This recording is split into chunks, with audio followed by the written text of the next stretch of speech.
Whoa, there we go. Hey, hope everybody is doing great. You're wondering what the hell I'm doing? Jumping in your feed at what time is it? 4:30 on a Monday night. Well, I'm going to get into that in just 1 second. But of course, before I do that, I got a couple things for you. This is one of two different podcasts I do with Inside the Show. This is B-Raw Bites, as you see.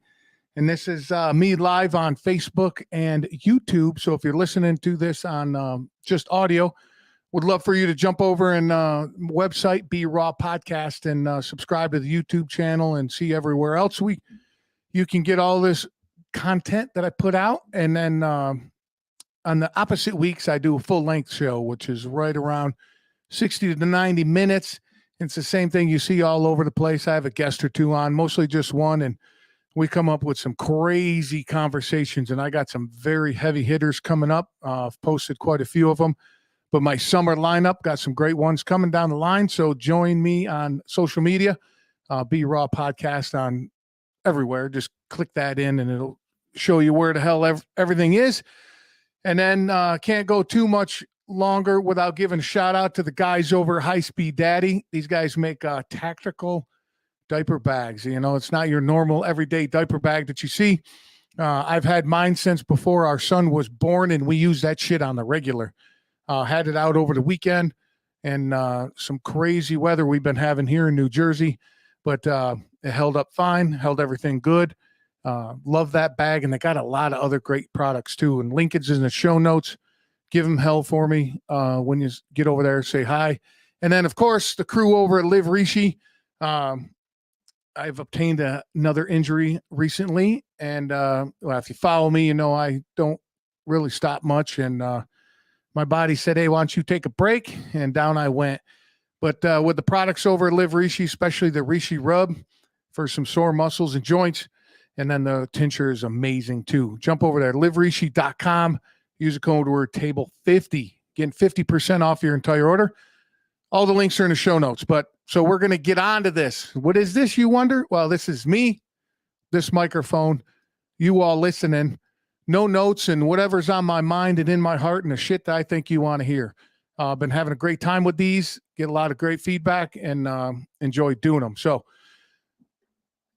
also, I've added a new little thing to my shows, and I love quotes, and they've been stacking up here on my desk down here in the dungeon, and been wondering what to do with them. So I'm adding them to each episode that I do. I put a quote in. And it's really the only notes that I use because I don't want to fuck them up. But this is an awesome quote for the last couple weeks. What I've had going on between this show, the guests that I've had on, and the conversations I've had is just, it blows my fucking mind. And I got some great ones more coming up. And Father's Day, I was treated like a king. My family treated me like a king. And over the weekend, we had just a phenomenal good time. And this quote came to mind, and I want to read it to you. And it comes from the movie Troy from, Achilles. Brad Pitt played Achilles. And he says, the gods envy us. They envy us because we are mortal, because any moment might be our last. Everything is more beautiful because we are doomed. You'll never be lovelier than you are now. We will never be here again. And that goes hand in hand with a couple stories I'm about to tell you. So think about that. But story one, I play a lot of cards and I enjoy it very much. And I have a forgiving wife that lets me go and do that. But where I live into the casino, which has become one of the local casinos, has put on a phenomenal local game, or regular game. Sorry, not local, but regular game. So works well with my schedule. It's about an hour drive. And if you live in New Jersey, everything's a half an hour away. So it's not a bad deal. Now I stop and get gas at the same place going to this casino. And no matter, let me make sure you know this. If you live in New Jersey, you don't pump your own gas. You have a gas attendant. And he at this specific location, and I do this to every gas attendant.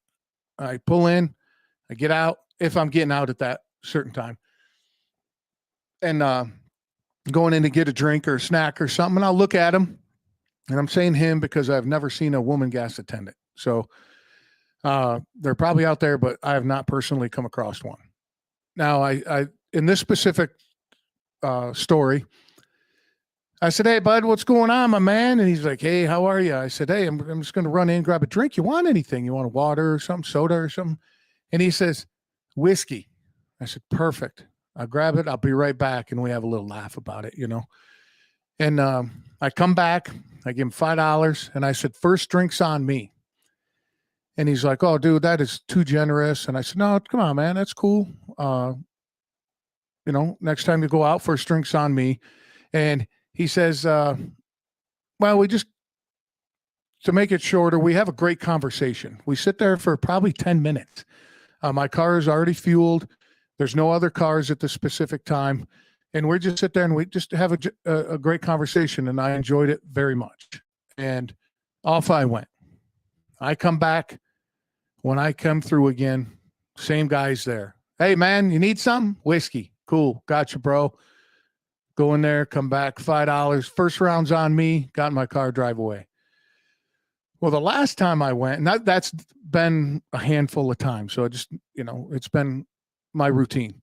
So the last time I go there, same thing happens. And he was dealing with another customer, and I get in my car and I roll up on him, put my window down. I said, "Hey, Brett, here, $5. First run's on me." And he goes, I just want to tell you, sir, that I look forward to our conversations. Every red car that comes through here, I wonder if it's you, because you actually see me." And I said, "Holy shit." I said, "Dude, oh man, thanks, man. But I truly enjoy this routine that we have, and I appreciate you as well." And he makes another comment that people don't see him and they act like, he said they give the garbage can over there more attention than they give him. And it kind of bummed me out. And I understand that you get so busy in your life that if somebody is not giving you a service or they're not helping you with something, you might not see it. I get it. I completely understand. I do it as well. Or I don't know I do it because I might be doing it and I don't fucking know I'm doing it because I'm in my own head. And so the rest of the trip, and you know, I'm driving down the car and turn the radio back on. I just got thinking about giving people your attention, even though it might not serve you, because it'll probably serve them. You know, the cliche is, you hear people say, "Oh, hey, if you tell somebody they got a nice shirt, that might make their day." Right? So same type of format or same type of concept, that just because you might not gain something out of it, and I guarantee you will if you take the time. But if you think you're not going to gain anything out of it, they might gain something out of it. So I've been thinking about that recently. And then also the other story I got, or that I want to tell you about, my wife surprised me with Bill Burr tickets. And I am a monster fan of this dude. I love his comedy and all the stuff that he does. And we go to a show, and oh, wait a minute. Oh shit. I just thought of this. So I needed to wait. My wife was working and I was waiting for her at the bar restaurant that's at her job. And she's like, "Hey, you know, you got an hour and a half to wait for me. You're going to be good." And I said, "Fuck yeah, shit, man. I'll strike up a conversation with somebody." Y'all know me, man. I don't have trouble talking to anybody. And not 5 minutes, guy sits down, then his wife joins him. And I look over, I go, "How you guys doing?" They're like, "Good, good." And they're very polite and everything. And we get talking. Within a few minutes, he lives literally down the street from me. And we were 45 minutes from home. And it was just cool. And how would I have known that if I didn't strike up a conversation with him? He might have asked me, you know, he might have started a conversation with me. But anyway, that just goes back to what I thought about the gas attendant. You know, if that guy didn't serve me in any way. Sure, was I looking for some company? Yeah, everybody looks some company. But anyway, moving forward. So we go to this concert. We have a great walk down there. It's a little walk down, and I just enjoy being with my wife. I enjoy her company. So we're down there, and the play, like, we thought we were going to be late, right? We thought we were going to come in at the opening act and all that stuff. And there's a fucking line. 18,000 seats this guy sold out in no time. And it's just this huge line to get in. And we're like, oh man, what's going on? Well, come to find out, it's one of those events that you needed to put your cell phone in a bag. And if you've never done that before, that's the first time it's happened to me. So you're in line, you go through a metal detector, or I'm sorry, the phone is first. So they ask for any electronic devices. They throw it in a little bag, and they have a magnetic thing like the security tags, like on high-end purses and stuff, those little magnetic tags. And we put ours in the same bag. We threw it in her purse. We go through the metal detector. And obviously, metal detectors, what a metal detector's for. And about 45 seconds in, it was liberating not to have my phone. It was cool not to feel the weight of it in my pocket, and just gave the venue and my wife all of my attention. And we went through the whole show. And I tell you what, I didn't even miss my phone. I wasn't even thinking, man, this would be a great picture to take and all that. Nope. I was so engaged with the show. It was amazing. So if you ever run into that, and that's why I said the quote in the beginning, where, we're never going to be at this moment right now, and I don't know if you've ever seen this picture, and the caption is, this grandma is having the most fun of everybody. And I don't know what they're watching. They're watching something. And this elderly lady's against the fence smiling and looking forward. And literally everybody around her, is got their cell phone out and watching it through their cell phone. So it was cool. And I love my cell phone. I have it with me all the time, just like everybody. I'm no fucking saint, that's for sure.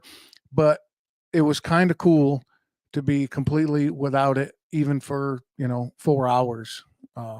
Awesome time. But I'm going to leave you with that. I'm going to get you out of here because I know you got shit to do, and I like to keep these short and sweet. But, hey, man, if you see somebody, say hi.